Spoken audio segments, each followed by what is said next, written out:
live from New York. Wow, it's a show that is very exciting. It's our first show without going back to the smelling salts bit. So, oh, you don't know that. We're in for I'm not Who sure. knows? You don't know what we have in store. First hour, first things It's also first. our last week of preseason.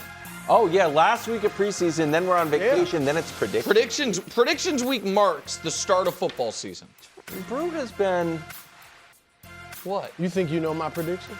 No, it's just like when we put I've presents let the under cat the out of trees the bag. for the kids. Yeah. And they'll start opening. It's like, it's not predictions week. I might surprise you. Okay, You I might. hope so. You don't know. We are starting with Shedeur's debut.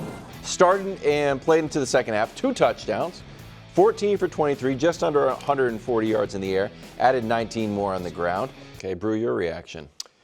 Well, first, I think he was being sincere. A lot of people probably looked at him giving himself a C+, like, what? And some may think he's just saying that to come off as humble.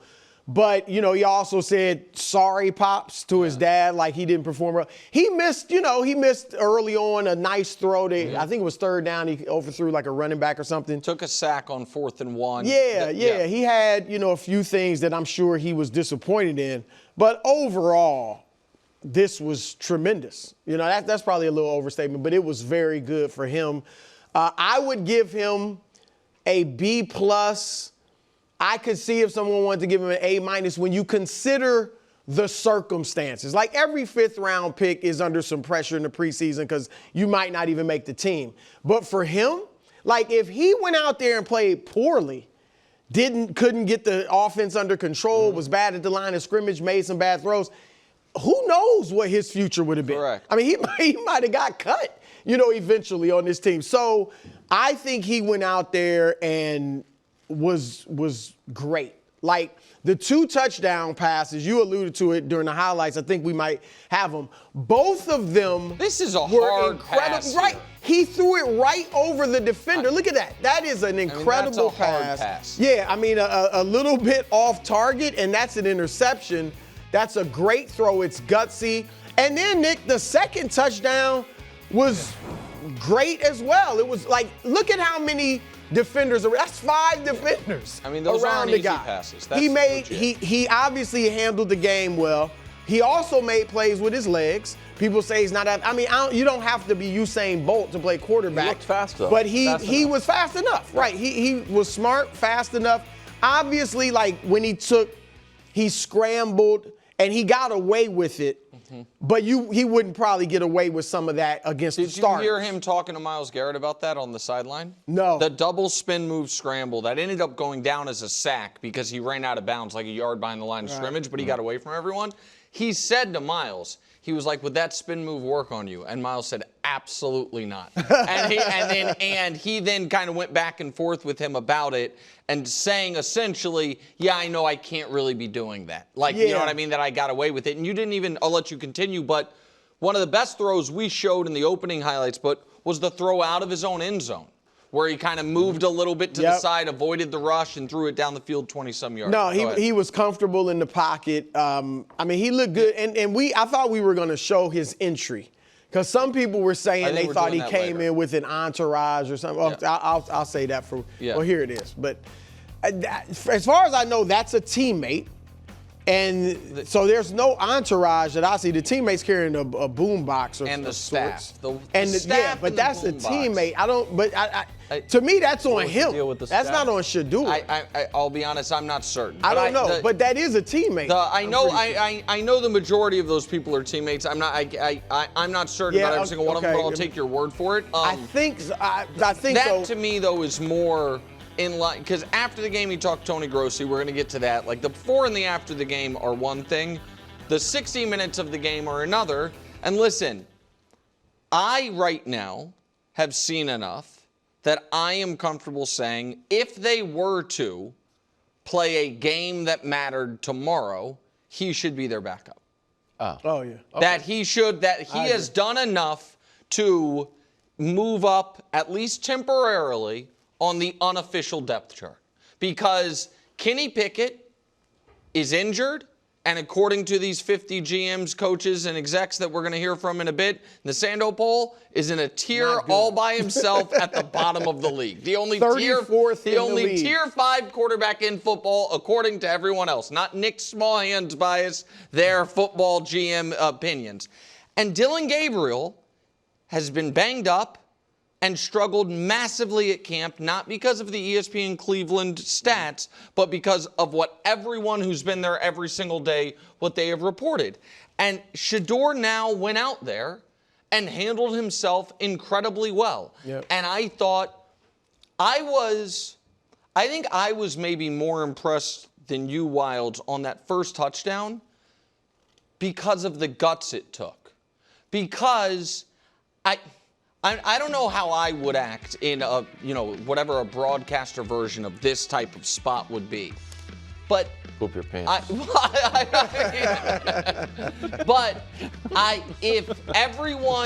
If what I've been hearing all week long is, it's not really about do you make great plays as much as it is do you avoid the awful mistake. Yep. Man, it takes some, like this play, as cool as that was, that play to me was not nearly as impressive as this. Because that was all reward, no risk. Yeah. It not only is a much better throw, it also, if you screw that up by 5%, it's a pick in the end zone. Mm-hmm. It's points off the board.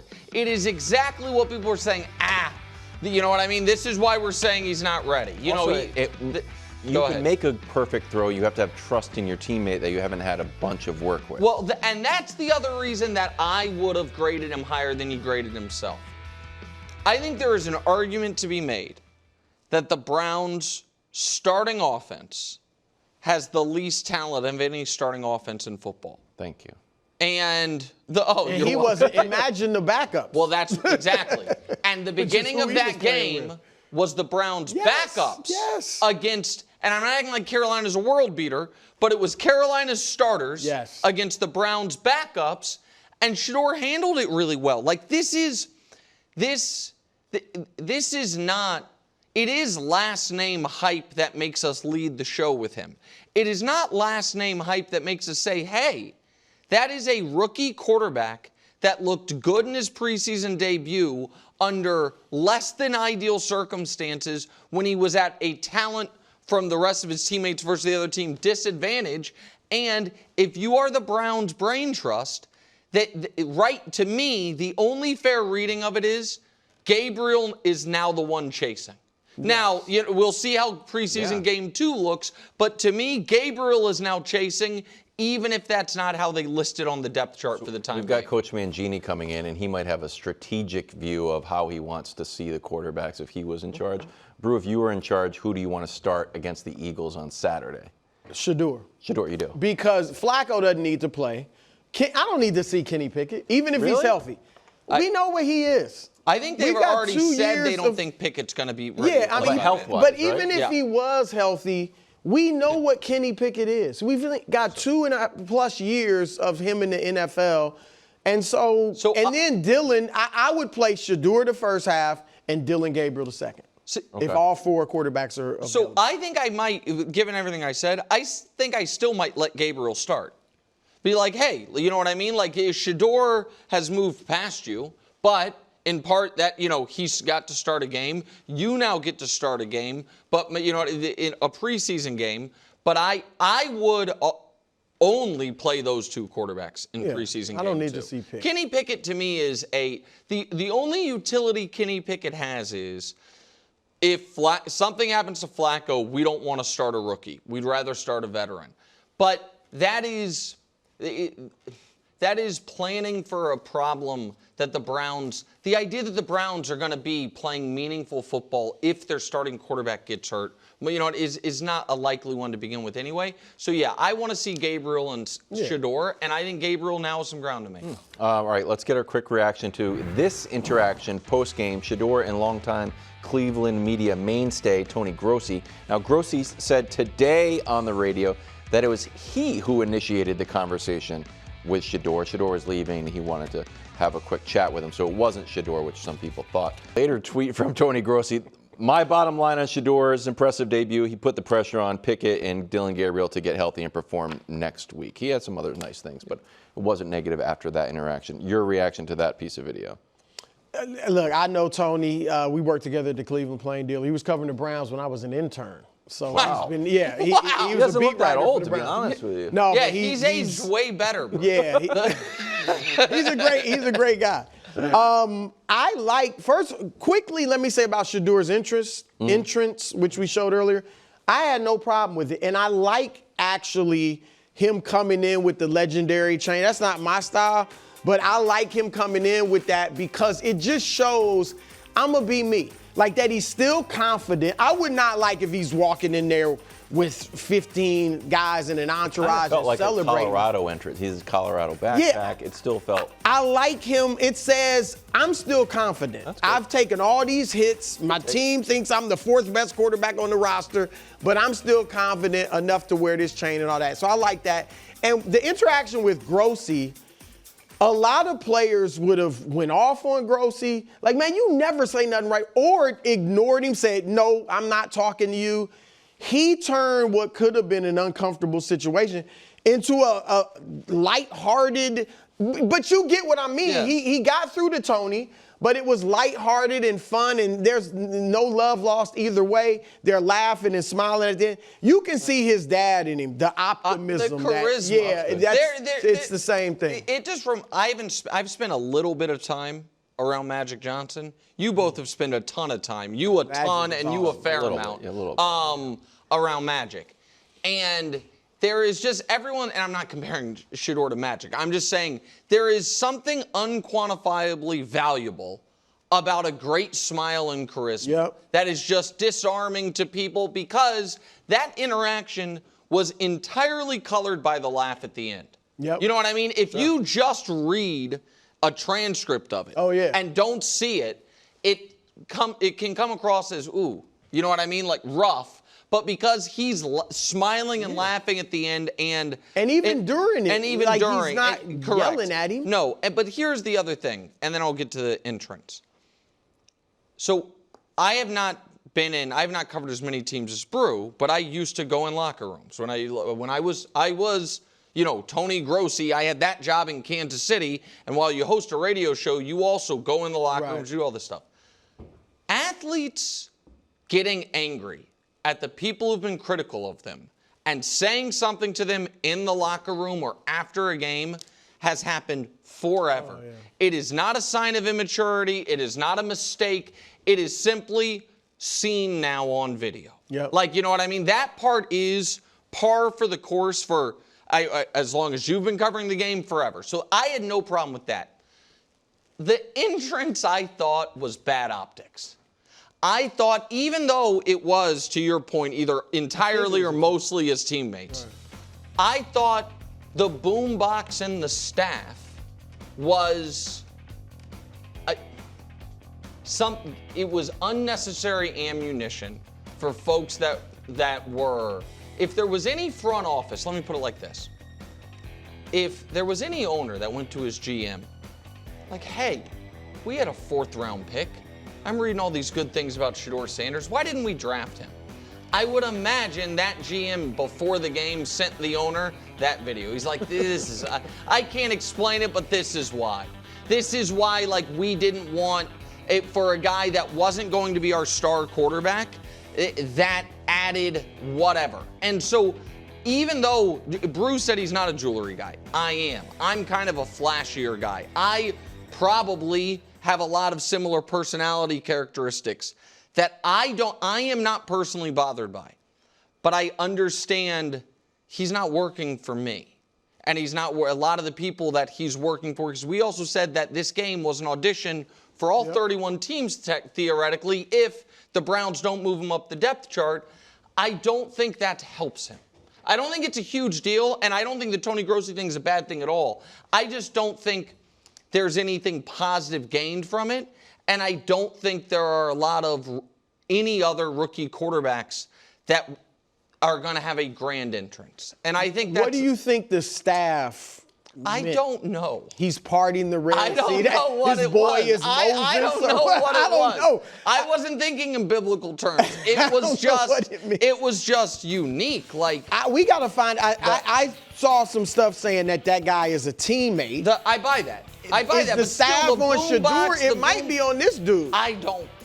I've seen other players coming in with boomboxes. Did Debo send? I've seen Debo, players. yes. 49ers have a team. Yeah, the Debo. Okay, I wouldn't be surprised if many of the teams. And again, maybe He's like, that's not my boombox. Yeah. So do you think I'm crazy with one? Like, No, I think it makes sense. We don't know if it's his boombox. Also, Gianna, note, next Monday, my entrance, boombox. Next Monday's vacation. You won't remember in 2 weeks. I will be here. No days off. No, but maybe he played great. He played great. Really well. His play will be the defining factor. Yeah, if he played poorly, it's like, if he played poorly with no boombox, I'm like, what happened to the boombox? But a lot of guys, and this wouldn't have been bad, a lot of guys would have been like, let me ditch the chain for now. No. Let me just come in by my, I like, though, that he just said, this is who I am. But don't you... And I'm glad he didn't come in with the briefcase full of money. So that's exactly that the would thing be a I little was much. going to mention. So I do think there is a fine line between pretending you're someone else, abandoning who you are, and post-draft, like, hey, we have all this set up for when I'm a first-round pick, and then I end up being the story is my fall.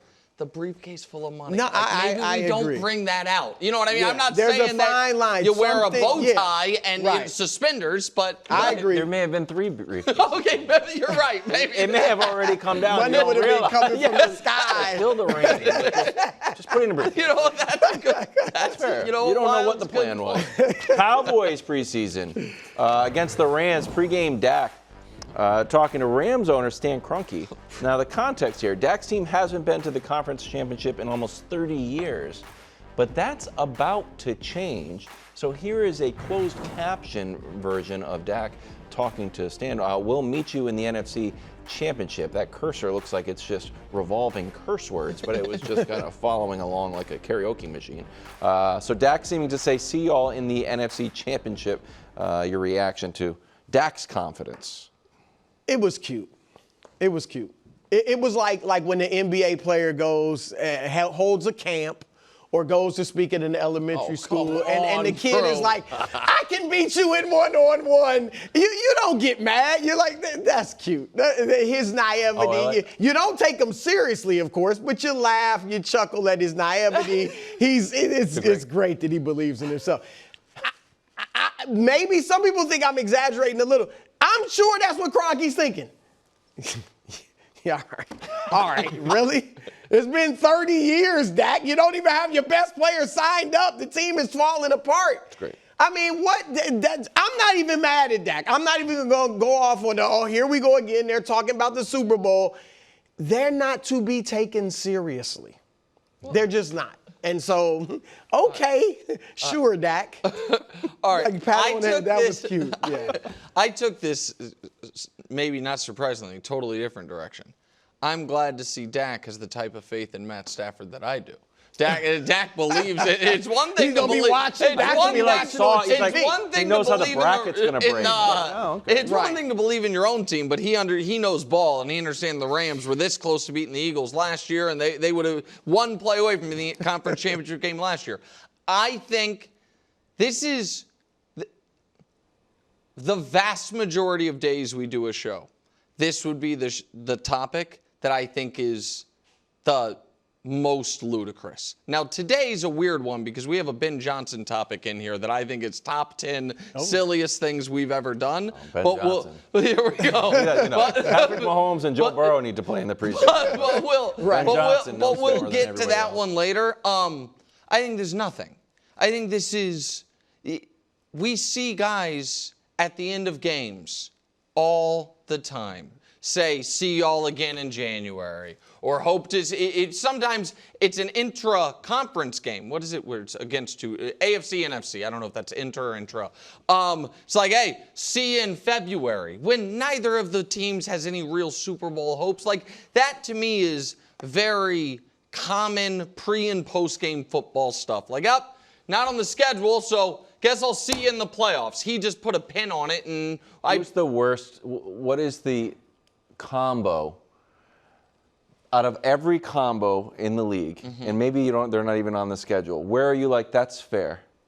What do you mean? The Like worst, if it was Trevor Lawrence the worst combo that I think is acceptable. Where the person doesn't say, what? Okay, that's a great this was one of them. Cam Ward Tua, AFC Championship game. No, for real. That's the worst one. That's acceptable. Yeah, because Tua's like, it's acceptable. Because it's cute. Because Cam Ward saw a rookie go to the conference championship game last year, and Tua's been a prolific passer It would at times. be great to He just can't get be- the other guy on his heels, like, huh? Kroenke was thinking that. Believe me. I mean, they're not to be taken seriously. I like it. Thanks for watching. Subscribe here to get more from the show and to check out clips from other shows on FS1.